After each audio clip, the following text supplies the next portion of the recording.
Então, galera, vamos agora ver a segunda lei de Newton. Que na verdade, eu vou dizendo, a segunda lei de Newton, na verdade, ela é um complemento da primeira. A segunda lei de Newton, ela vai pegar o enunciado da primeira lei de Newton e ela vai colocar isso numa equação matemática.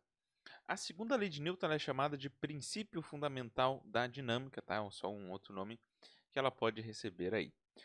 Galera, vamos imaginar duas situações aqui para a gente ver onde é que vai surgir a segunda lei de Newton. Aqui na primeira, eu tenho uma pessoa sempre com a mesma massa, né? Tentei colocar aqui um bonequinho sempre com a mesma massa. E eu vou aplicar nessa pessoa forças resultantes de intensidades diferentes. Ó, começa com uma força pequenininha e eu vou aumentando a intensidade da força que eu aplico na pessoa, né? Digamos, vou empurrando ela com uma intensidade maior. Então vamos imaginar assim.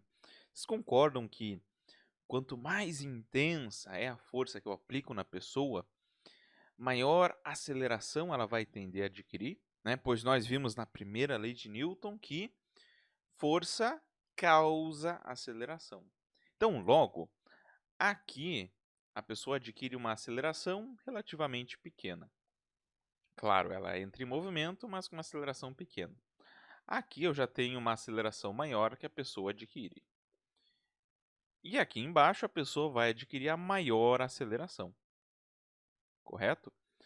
Bom, se a gente tem que quanto maior é a força que eu aplico, maior é a aceleração que a pessoa adquire, nós podemos escrever então que a força resultante é diretamente proporcional à aceleração adquirida pela pessoa. Correto? Bom, agora nós vamos para a segunda situação, onde nós temos pessoas de massas diferentes, representadas por este belo desenho que o professor Eric fez aqui. Eu tenho aqui uma pessoa de uma massa pequenininha, que é um stickman, aqui já é uma pessoa com uma massa maior, e aqui a pessoa de maior massa de todas, que é um Snorlax, praticamente esse meu desenho aqui. E agora eu vou aplicar a mesma força. Então, tu imagina que eu estou aplicando uma força de mesma intensidade em cada uma dessas três pessoas que nós temos aqui. E aí eu te pergunto o seguinte: qual pessoa tenderá a ter maior aceleração aqui? Será que é a pessoa de menos massa, a pessoa de mais massa ou a pessoa que está ali no meio? E aí, o que tu acha? Se tu respondeu que a pessoa de menos massa tem mais aceleração, sim, está certo. Pensa comigo, meu amiguinho, minha amiguinha. A pessoa de menos massa, ela tem menor inércia, correto? Ou seja, ela tem uma tendência menor a permanecer em repouso ou em MRU. Então, logo, essa pessoa de menos massa, ela vai ser a que mais terá aceleração dessas três. E conforme nós aumentamos a massa da pessoa, quanto mais massa, pensa comigo, mais inércia, mais ela tende a permanecer em repouso, é mais difícil de colocar essa pessoa em movimento. Então, para uma mesma força, essas pessoas vão adquirindo acelerações que vão ficando cada vez menores. Até que tu chega na pessoa de mais massa que adquire uma aceleração bem pequenininha. E bom, qual é a conclusão que nós podemos tirar dessa segunda situação aqui? Nós observamos que quanto maior é a massa que eu tenho, menor é a aceleração que eu adquiro. Ou seja, a massa e a aceleração são grandezas que são inversamente proporcionais. Ok, interessante isso, professor. E bom, meu querido, minha querida, dado essas duas relações que eu tenho aqui, bom, se eu sei que a aceleração é proporcional à força, que é inversamente proporcional à massa, a partir disso eu posso concluir que a aceleração de um corpo pode ser escrita como a razão, nossa, que linguajar bonito, professor, razão, divisão, não é a mesma coisa, razão da força resultante sobre o corpo sobre a massa. Bom, essa aqui já é a definição matemática da segunda lei de Newton. Só que, claro, se tu já viu isso aqui em algum outro lugar, seja num livro, seja na tua escola, no teu cursinho, isso aqui talvez tu tenha visto escrito de outra forma. Sim, né? Apesar desse aqui ser, digamos, o enunciado original da segunda lei de Newton, isso aqui muitas vezes acaba sendo reescrito como pegando a massa que está aqui dividindo, passando para o outro lado multiplicando, e aí nós chegamos em que a força resultante sobre um corpo é dado pela sua massa, produto ou multiplicação da sua massa, vezes a aceleração. E aí temos a famosa, conhecidíssima segunda lei de Newton, certo? Também conhecida como física, meu amor, se tu é fã aí de macetes para gravar fórmulas, certo?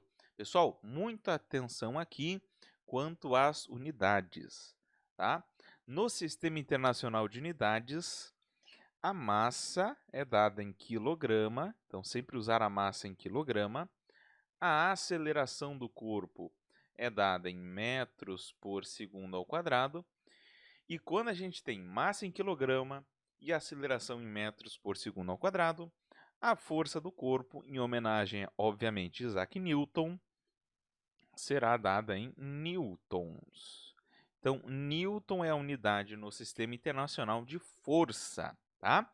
Até tem outras unidades para força, como, por exemplo, o quilograma-força, que usa um outro sistema, mas a gente acaba não usando aqui quando a gente fala de Enem e vestibulares, tá?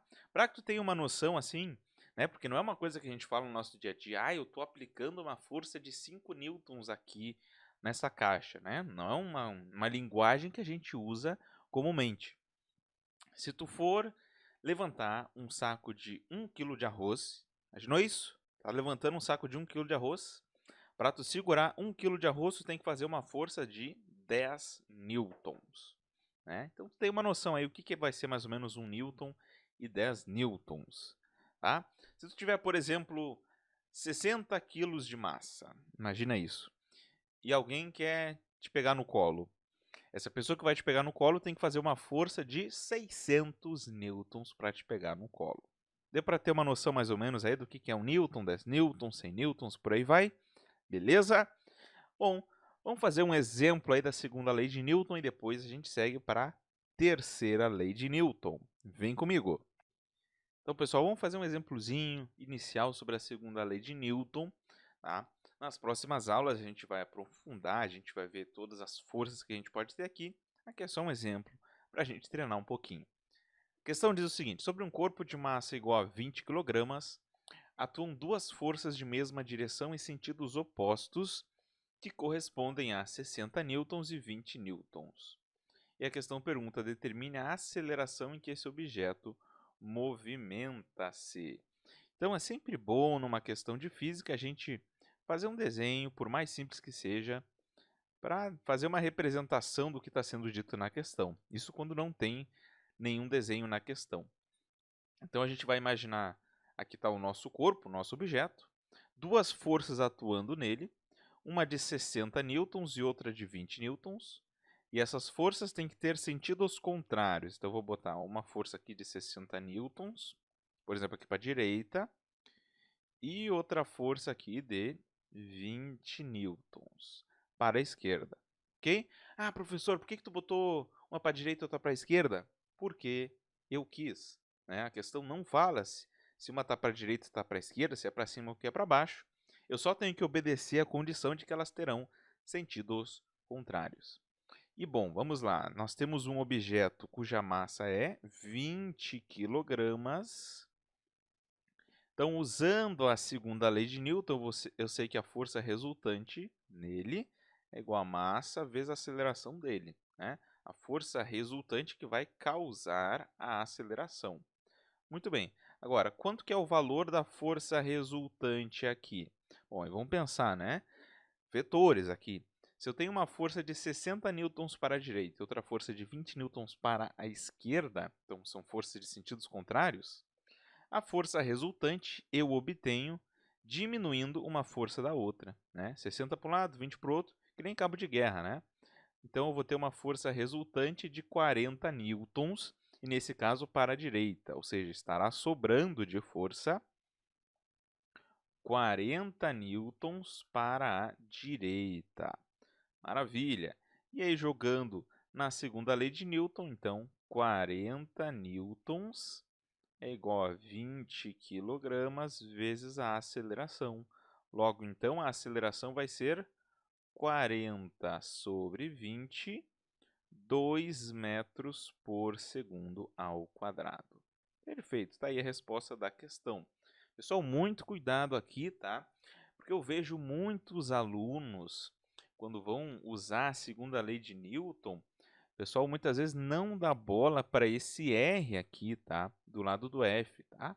Às vezes até as pessoas só escrevem F igual a MA. Muita gente escreve assim, F igual a MA. Tá ok, escrever assim não tem problema. Mas eu sempre quero que tu lembre que essa força não é qualquer força, é a força resultante. É a resultante das forças que atua sobre o corpo, certo? Não é uma força isolada que está atuando ali. Eu não poderia nessa questão dizer que 60 é igual a MA. Não, 60 é uma força atuante sobre o corpo. O que eu coloco ali na segunda lei de Newton é a resultante de 60 com 20, que no caso aqui deu 40. Então é sempre a resultante das forças que vai na segunda lei de Newton e não uma força específica ali necessariamente. Se ligou nisso?